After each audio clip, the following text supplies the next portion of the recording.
High in the halls of the kings who are gone, Jenny would dance with her ghosts, the ones she had lost and the ones she had found, and the ones who had loved her the most. When Daniel started to sing that song, the room just went silent.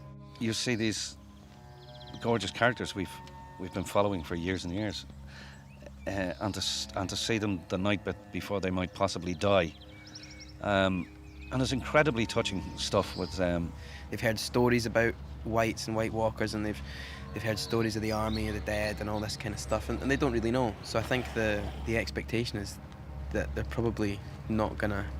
They'll give it a good shot, but they're probably not gonna make it. Everyone seems to forget that I was the first man to kill a White Walker. Samwell Tarly, slayer of White Walkers, lover of ladies. As if we needed any more signs the world was ending. When certain characters appear together, there's a real humanity to them. You do get the sense that they're wanting to savor their last living moments. We have all invested so many years in these characters that yes, we can actually use a whole episode just in anticipation of what's gonna happen. It's a case of let's enjoy each other's company while we can, and if we're gonna die, we'll die side by side. For Tormund, the best thing to do is to drink and to try to enjoy life as long as possible. And of course, life is love, and love is Brienne.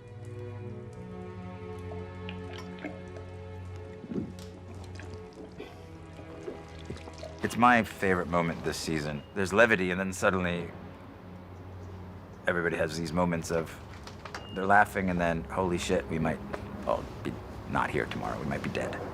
Your father, he taught me how to be a man.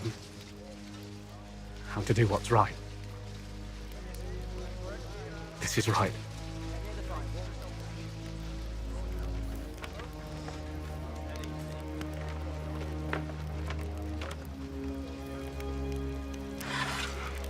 On a symbolic level, he's making up posthumously to Lord Commander Mormont for abandoning him, but he's also practically knows that if they're going to win this battle, and the odds are quite outlandish, if they are going to win it, Heartsbane's better off in the hands of a fighter than in the hands of an academic.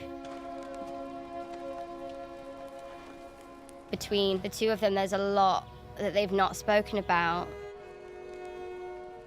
When was the last time you fought for anyone but yourself? I fought for you, didn't I? Throughout their relationship, the Hound really did care about her, and it was something that she just couldn't see, and it was something that he was just never very good at doing. Oh, for fuck's sake. The Lord of Light has brought us together all the same. This is his moment. The Lord of Light's gonna wonder why he brought you back 19 times just to watch you die when I chuck you over this fucking wall. I think there's a begrudging respect that the both of them have for each other. Beric knows that deep down in this man there is good. Where are you going? I'm not spending my final hours with you two miserable old shits.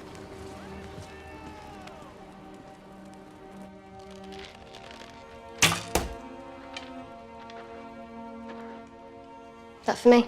It's been a very long time since the two of them have seen each other, and she feels like an extremely different person. She almost finds it as a bit of an escape. I think he's fascinated by her. It's the attraction that surprises him more than anything. I think it really is a coming-of-age moment for Arya. Gendry's just kind of bamboozled by the scenario, and before he knows it, it's all happening. Everyone believes that this could be it. As a woman, I think she ought to know what it's like. My name. My real name. Is Aegon Targaryen.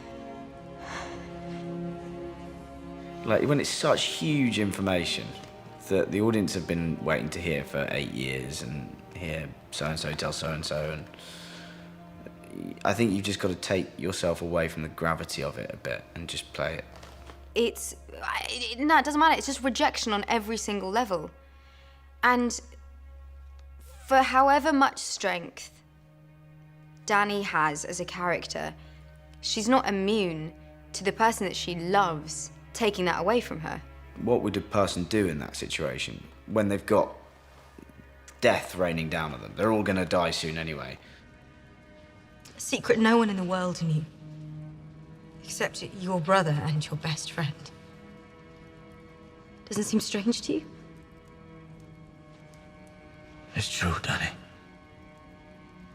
I know it is. There were so many things we weren't saying whilst saying them, and then you've still got the passion that brings them together, and you've still got the need for on both sides to be loved, on both sides to be seen and to be taken care of. And both characters have that exact thing, and they just can't. It's like the ultimate star-crossed lovers.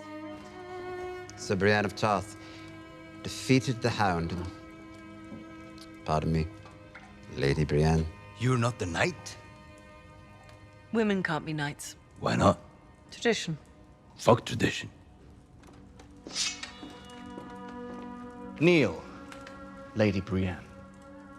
For him to see that, and to see her getting recognition, I think that makes him very, very happy because, she's protected him and she's taught him and she's done what a knight does with a squire. Brienne's ability and nobility as a human, nothing to do with the status with which she's born, but the way in which she has lived her life, it is acknowledged. And I think in that moment, for her as a woman, it feels exceptional. It feels like an ideal that could never have been achieved. It's an act of huge appreciation of her, and I think it's an act of love.